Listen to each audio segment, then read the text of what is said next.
Buonasera, siamo Piero e Pia, gestiamo un ristorante in Milano, in piazza Spari 2. È un ristorante quasi storico. Questa era una vecchia latteria di Milano dove si andava a mangiare, le vecchie latterie offrivano il cibo. La nostra storia inizia nel 69. Abbiamo scelto di fare la cucina tipica piacentina con anche una vista nella lombarda e comunque italiana. Abbiamo inserito molto pesce perché la clientela lo richiedeva. I piatti tipici, le nostre paste fresche, turtei, il magro, quelli con la coda, turtei alla piacentina, pissarefaso, i ravioli di carne, detti anvè, le chicche che sono dei gnocchetti, comunque tutte paste fresche che facciamo qui. Come secondi, durante il periodo invernale abbiamo il carrello dei misti bolliti, d'estate c'è delle ottime tagliate, facciamo delle tartare stupende, carne di ottima scelta perché sono tutte carni piemontesi. I clienti le piace venire qui, è un po' come andare da un'amica,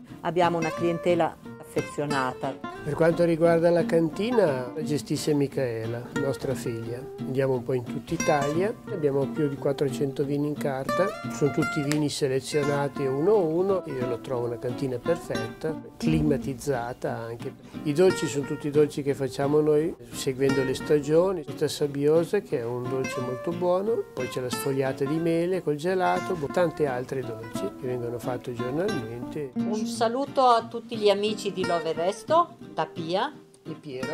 venite a trovarci, non vi troverete male.